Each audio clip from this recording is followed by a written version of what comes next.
So listen to this. The Kenyan Morans are the national basketball team that represent Kenya in FIBA contest. In this mini documentary, we'll be taking a closer look at the rise and fall of the Kenyan Morans. The year is 2019. Let's go way back to 2019 because that's where everything happened. That's where all the magic happened. That's where Kenya made history in the African tournament. And the Kenyan Morans were slated to be there. And this time, everything just seemed to click together, especially for the team, and the resurgence was truly on the rise. The Kenyan Morans were slated in Group B, and this tournament was held in Bamako, Mali, and there are two matches against Congo DR and Nigeria, especially in the group phase, kicked off. So in their first test against Congo DR, things didn't go the Kenyan Morans' way as the game ended 82-65, the Kenyan Morans being on the receiving end of a loss, giving the first loss of the tournament. But heading into the next game against Nigeria, you had the Kenyan Morans winning 81-69. And also Tyler Ongwae in that Congo DR game, he played pretty well. He had 20 points, 9 boards, despite the loss. And in the Nigeria game where they dominated in there, Tyler Ongwae, he was all over this game. He had 31 points, 9 assists. He's 1 assist shy from hitting a double-double. Okar Karanga, he pulled out 10 boards, and just like that, everything was just clicking in there. So these two matches were the only matches in the group stage, and the round of 16 just kicked off. So with Kenya matching up against Cote d'Ivoire in the round of 16, Kenya won this matchup, and it was a close one, 85-83. A game decided in the fourth quarter, and I dare say it was decided, minutes to close out the fourth quarter. So this was actually a pretty tight game. Tyler Ongwae, he led in scoring again, 24 points, 5 assists. Meanwhile, Ronnie Gombe, he pulled down 10 boards.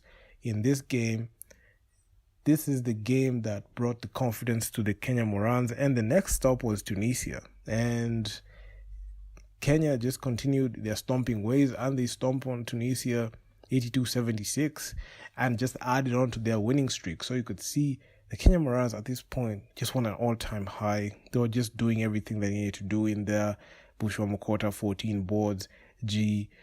Wisuba, he had 22 points in there. Eric Mutor dished out 5 assists, swinging the momentum to the Moran side, and belief and the confidence was just an all-time high on the team. In the semis, Kenya matched up against Morocco, and adding on to their winning streak, they won this game 96-66. And the Kenyan Morans just really dominated in there, and they just blew the Moroccan team out. Eric Mutor had his best game on scoring as he had 32 points. Ronnie Gombe pulled down 14 boards, and Tyler Ongwae, he had 6 assists in this game. And it was actually, everything was just looking good. And the final test, they punched their ticket to the finals, and they're going to match up against Congo DR again.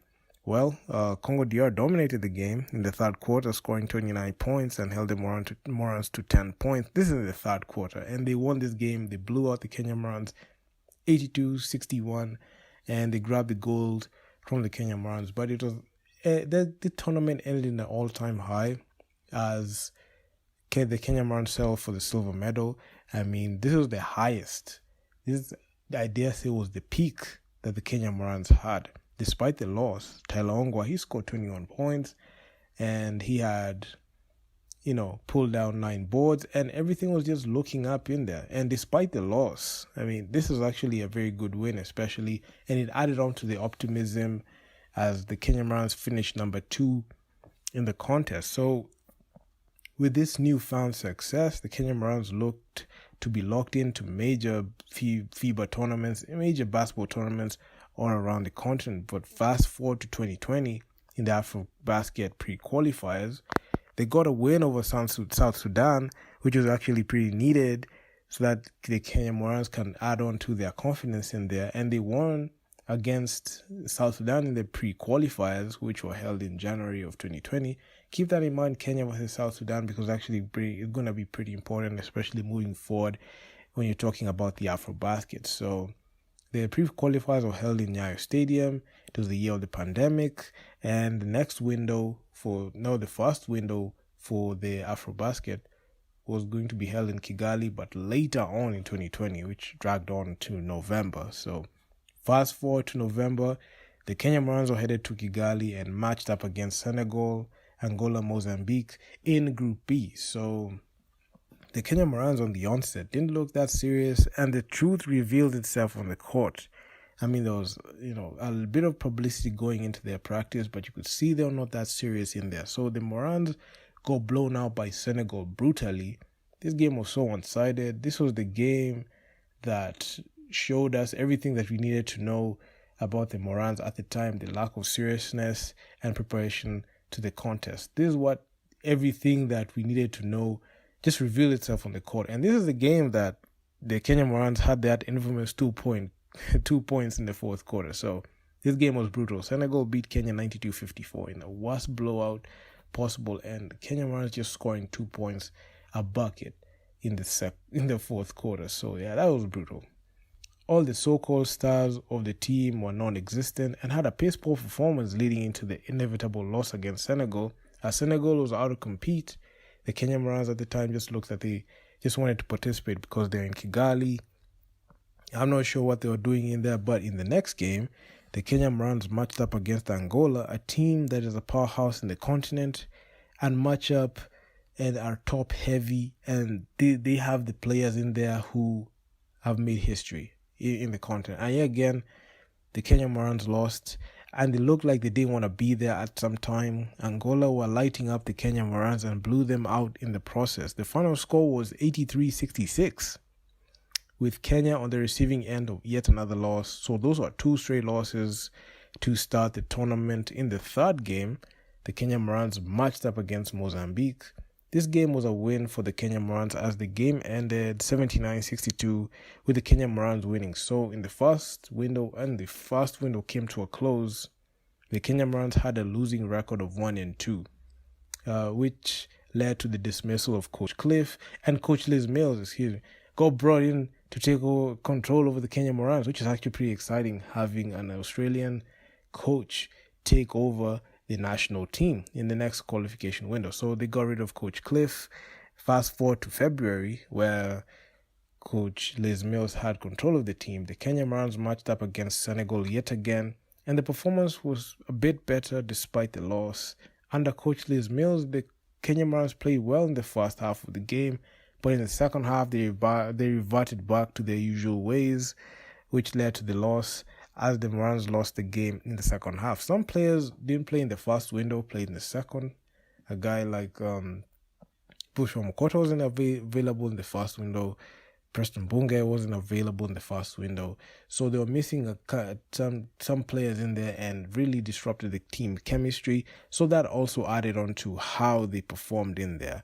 So yeah, I mean, it was brutal, especially losing like that 69-51. Okay, it was brutal, but despite the loss, they were able to cut the deficit. It wasn't as a bad outing as the first one. So the Kenyan Morans at the time only needed 1 win to qualify for the AfroBasket, and they were not so sure about their chances because heading into that Kenya versus Angola game, you really never knew what to expect from the Kenyan Morans. But the Kenyan Morans did the impossible. They beat Angola 74-73. Qualifying for the AfroBasket. Okay, if you look at the fourth quarter, you could see the mishaps the Kenyan Morans had, and which led to Tyler Ongwae's shot in there. And this was a game that was decided by Tyler Ongwae's buzzer beater that was heard around the continent when the clock hit 0-0. At this point, Kenya was locked in for the AfroBasket after not being in the tournament for a magnitude of 28 years at the time. So in the final game of the window, the Kenyan Morans lost to Mozambique in a game I like to call a quit game, where they decided not to show any effort and they were nonchalant in the game as they decided to concede points, which resulted in a blowout. The final score was 44-71, an abysmal performance, but hey, they rested Tyler Ongwae. They didn't use majority of their effort in there because they already knew they locked up a place. And also to add some context, Mozambique hadn't won a game in the whole tournament, so they were 0-5 at the time, and they had they were 0-5 at the time, and they won their last game against Kenya. So the Kenyan Morans were all-time high. They were just in cloud 9. They got so much publicity after qualifying. The press interviews were just coming along. And for some reason, they felt unstoppable.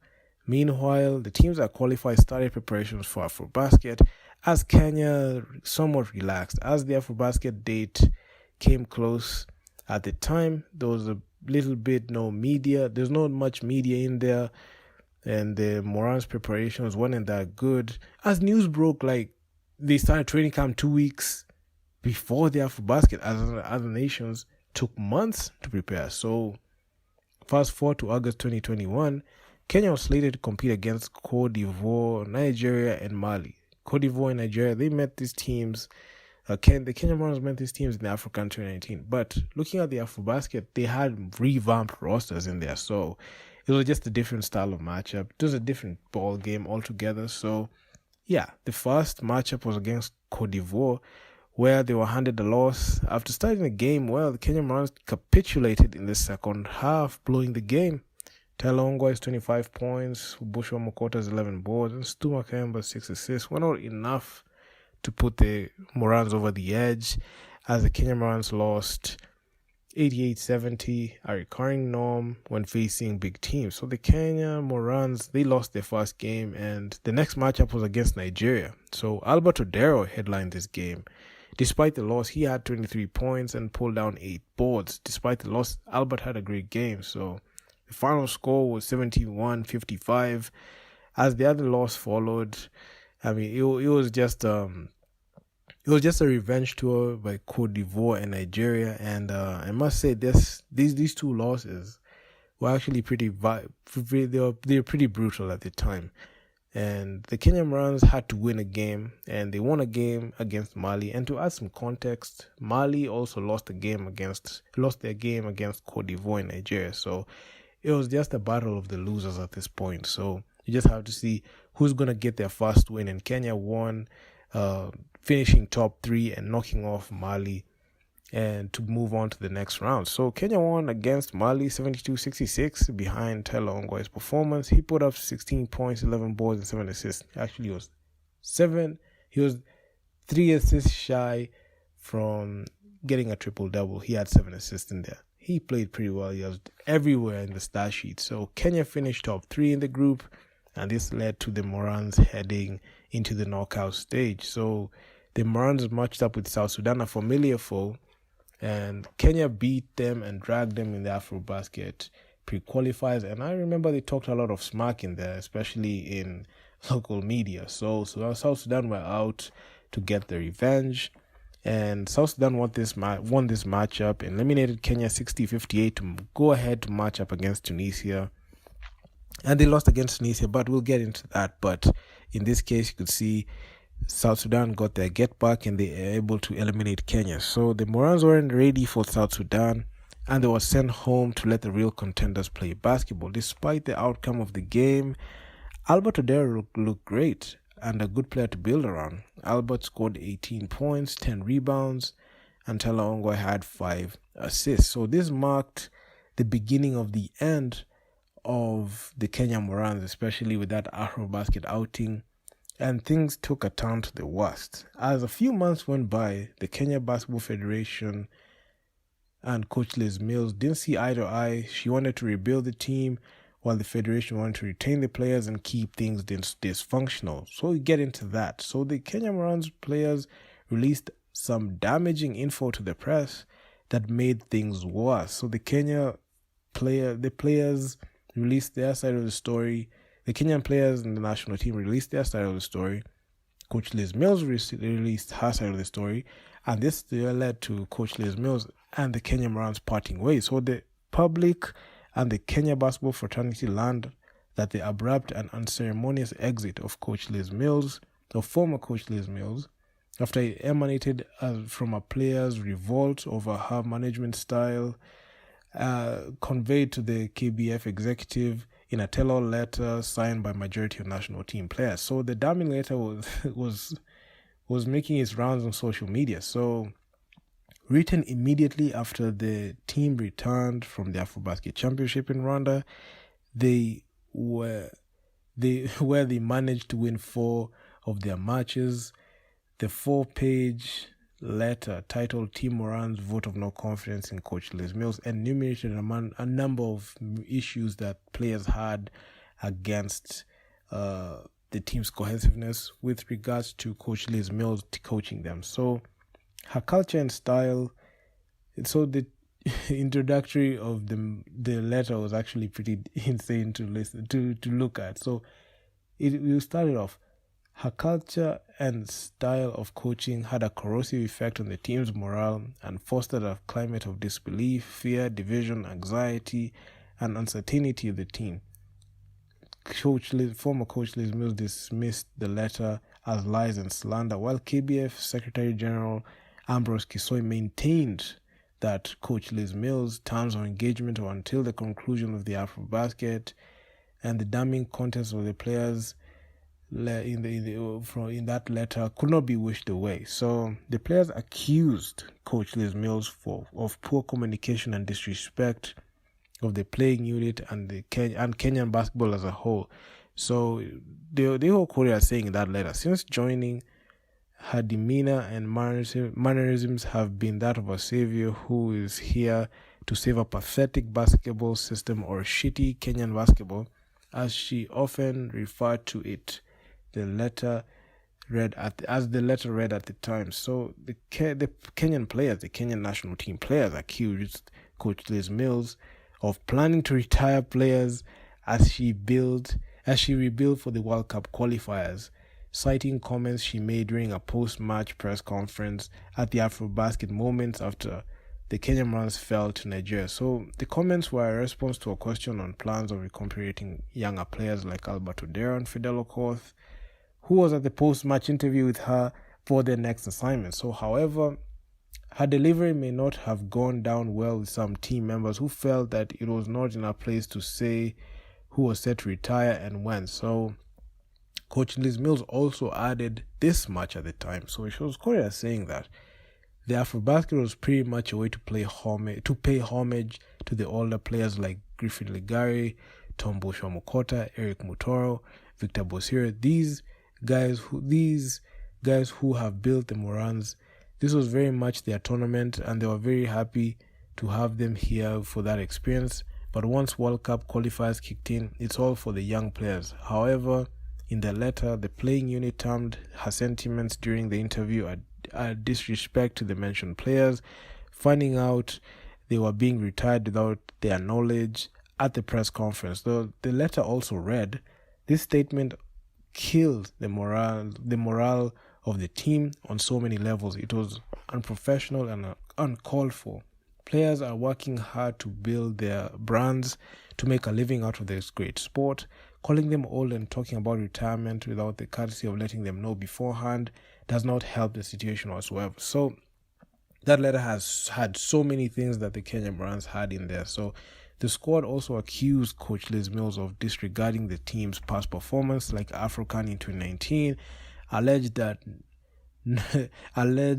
that on numerous occasions she had voiced that most of the team's previous wins were against inferior teams, which is true, because if you closely look and forensically analyze like the teams that were in the AfroCan tournament, you could see there were Team B's, Team C's, or Team D's in there. So they were inferior teams.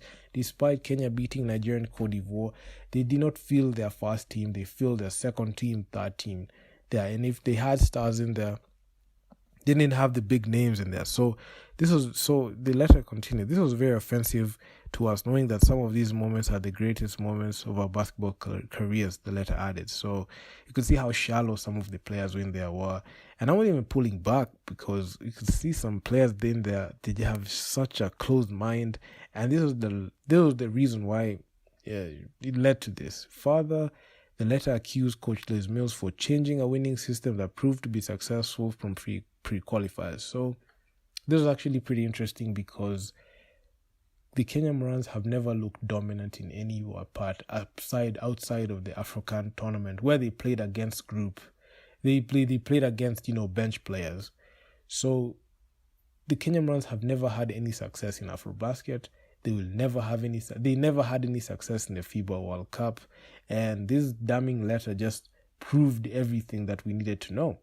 So the letter also had this. I mean, changing the whole system without proper regard to the available personnel and the team's identity is one of the reasons we only won 2 games under her leadership. We totally understand tweaking and addition of plays needed to be done, but there's no way to justify scrapping out a whole system of play, both offense and defense. So you could see the rigid nature of the team, which shows that they were not ready to change. So the players also took issue with the alleged division into local-based and international-based players, saying that constantly undermining the former led to feelings of disrespect against, citing a post-match interview at the Afrobasket and off-the-record comments which could not be authenticated by Mozart Sports. So this is some data just collected by Mozart Sport.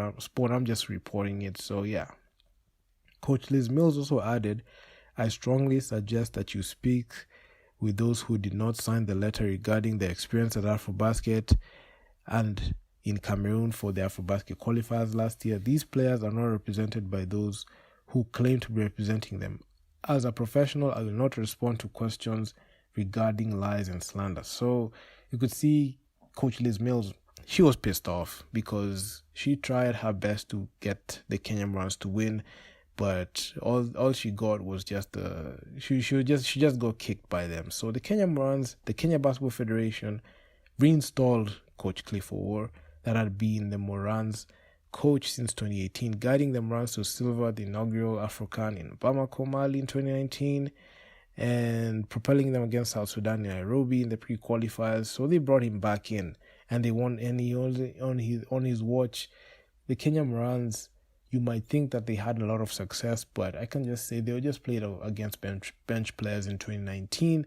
And looking at the way that the outings that they had in the Afrobasket, you could see under Coach Cliff Orr's watch, Kenya got blown out not once, but 2 times in a row, especially.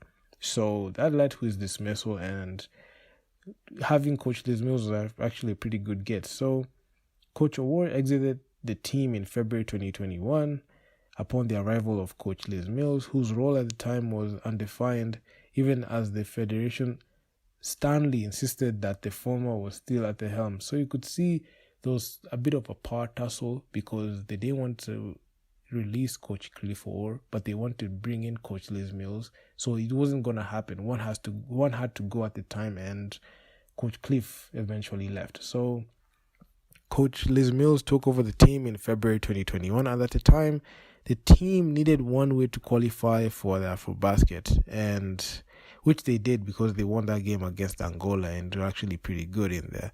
So it was clear that the Morans, the Kenya Basketball Federation, with their impunity, proved to be very unprofessional and did not care about competing at all.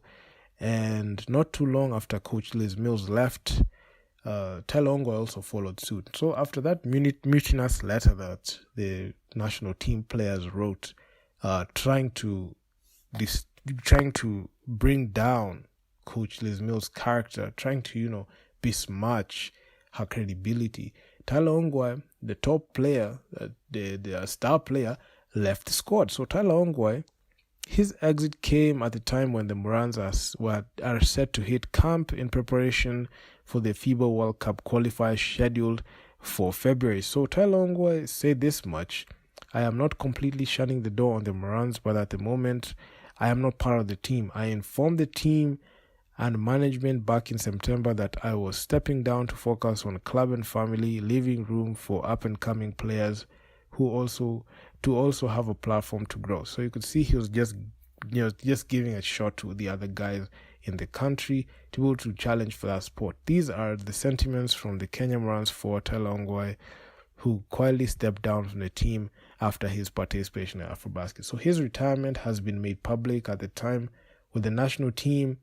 just had a lot of things going on. We had they lost their coach in there, and the future just seemed bleak because after Tyler Ongwae left, we didn't have a star player, didn't have an elite coach in there. So Tyler Ongwae also added, I have never had any issues with either Coach Cliff Orr until his departure, neither with Liz Mills during her reign. The only thing I have struggled with is the management of the team from the get-go. There is a lot that needs to change on how the team's affairs were handled. If the way the team is managed changes for the better, then maybe I can consider making a comeback. However, that may be too late for me to make to return due to the age factor. So you could see Talongwa is getting older, and looking at the way the Kenyan Morans is managed, especially with their team manager, who I must say should be fired because she has done a very piss poor job currently. I'm not saying that she has not done anything good, but I'm saying she has done a piss poor job controlling and managing the Kenyan Morans till this day up to date, and making them being able to participate in these tournaments and getting them ready for these matchups, and also collaborating with the coach, because the team manager is a woman, and you could see how the federation and the players did to Coach Liz Mills, who's also a woman. So where was she when all this turmoil was going on? So I just leave you to answer that question, because I mean it's just crazy. In the 5 matches he played in the entire qualification process, this was Tyler Ongwae, he averaged 14.8 points, 4.2 assists, and he finished as the team's second leading rebounder, 7.2 boards, and he's also leading scorer in there. So you could see Tyler Ongwae, this was a major blow as a team superstar and top flight coach.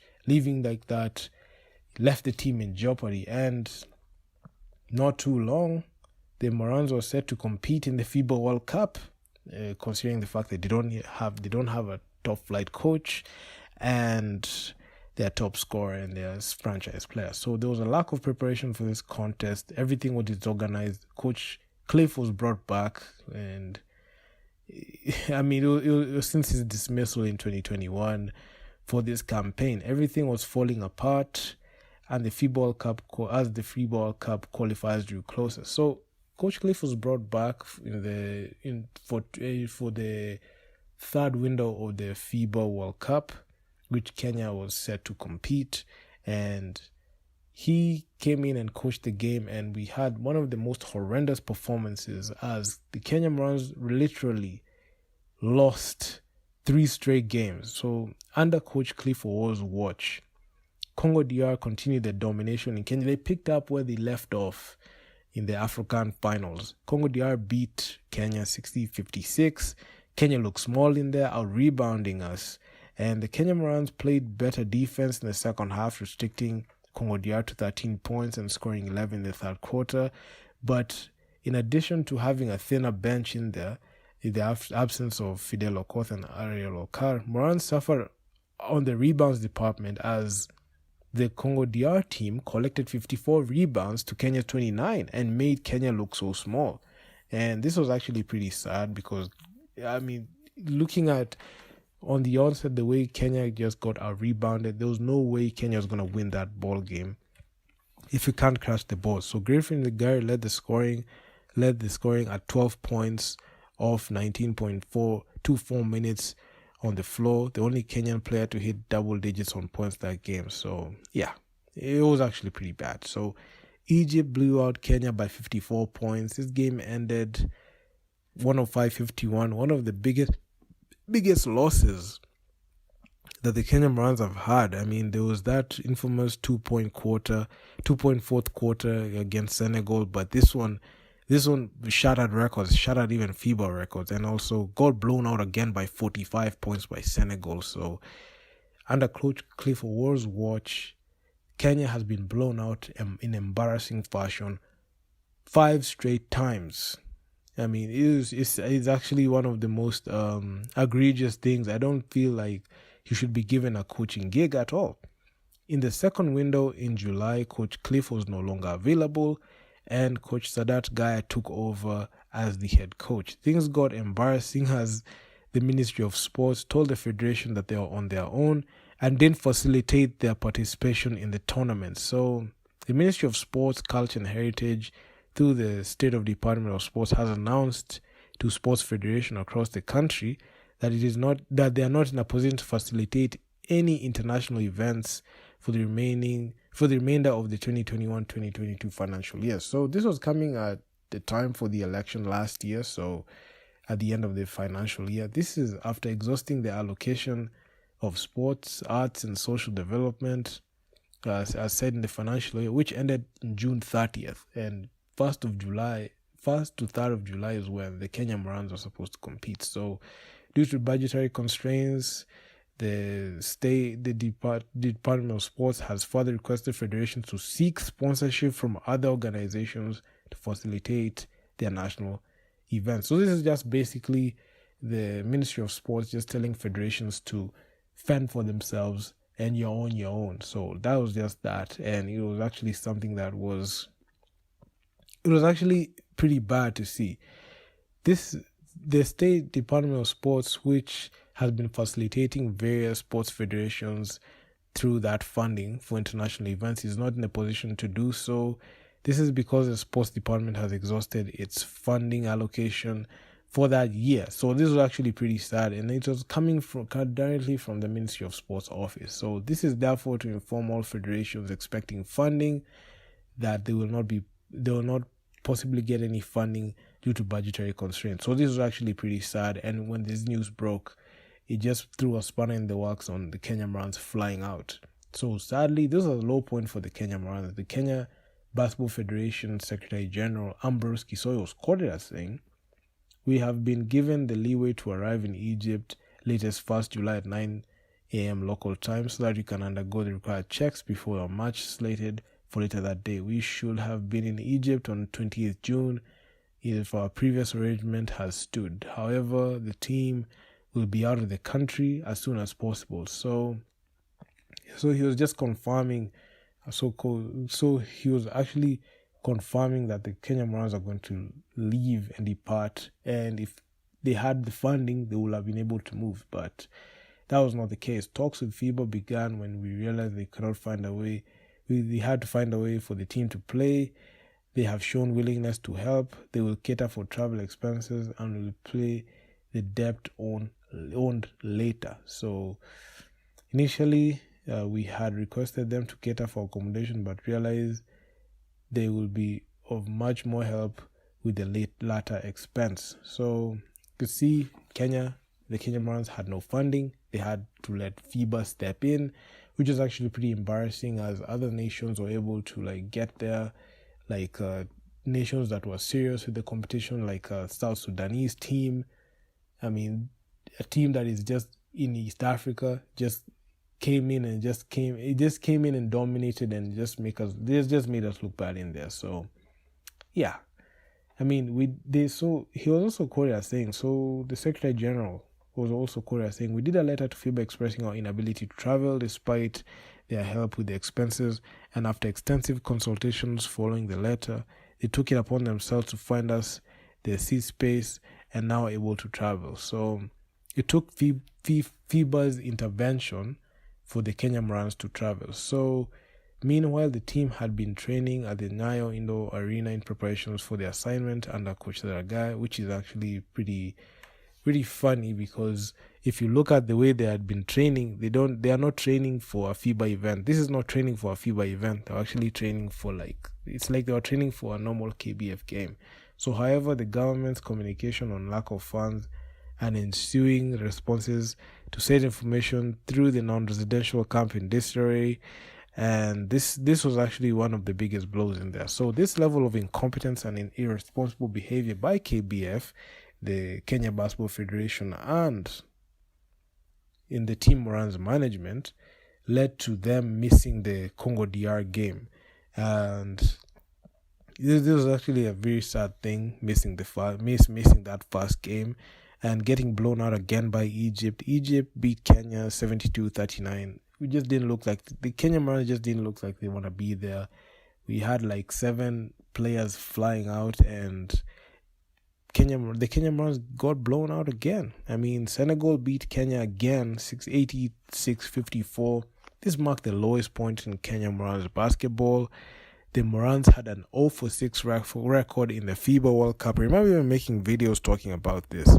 Kenya exit the qualifiers alongside Rwanda, Central African Republic, Mali, and Mali, who are disqualified from the tournament, and the results of all games they play nullified for handing a walkover. So if you had another walkover, if you missed the Egypt game, it will have had implications on their team. So as they haven't won as the Kenyan Morans, as we stand right now, they haven't won a game since September 2021 as a national team, and this is the time they played against Mali. That's the only win that they had. And with close reference to 5-on-5 basketball, I'm not mentioning any 3-on-3. The last time the Kenyan Morans won was against Mali in 2021 in the AfroBasket. And right now in 2023, headed into 2024, and we're already midway. So fast forward to today, they are yet to make any changes that can get them to the next level. The Morans are slated to compete in the African tournament in a month from now, while the real contenders in the continent play in the FIBA World Cup, South Sudan. The Kenyan Morans need to release everyone the team, and just go on a full-on rebuild. Honestly, if you ask me, they should just focus on a rebuild and reset everything and start afresh. So unfortunately, this won't happen. Given their rigid nature, they will continue losing and embarrassing Kenya in every single way with their piss poor performance. But fast forward to today, I mean, the people that the Kenyan Morans and KBF neglected and rejected, they've just been having a blast. So Coach Liz Mills, after leaving the Kenyan Morans, coached an ASL team in the BL in the second season, and also coached the ABC Fighters. Not only coached the ASL team, coached the ASL team to the playoffs. She also got a job coaching the ABC Fighters in the third season of BAL, and had a winning record better than the ones that she had with the Morans. And in the 2023 BL playoffs, reunited with Tyler Ongwae in the ABC Fighters, and indeed the future just looks promising. The Kenya Morans guard Joseph Situma Kaemba also announced his retirement. He did this last year from the men's national team after 10 years of service. The rest of the Kenya Morans squad just looks like it's up in the air right now. And it's not, and we are not sure what moves lie ahead. And given the fact that the Kenyan Morans have been piss poor, especially in FIBA outings, we don't know what roster they're going to field, and hopefully we can be able to know that and be able to know if they're training or not, because a majority of the time them guys just keep turning up a 2-week training camp, then they head on out for the competition. So man, it is what it is. So that's what I got for you guys. So please leave feedback down in the comments. And now this has been a long video just for me just talking about this. And I'm out. Peace, guys. And yes, what's next for the Kenyan Morans is yet to be established. So we don't even know if their management is going to change. We don't even know their stance. And yeah, I'm out. Peace out.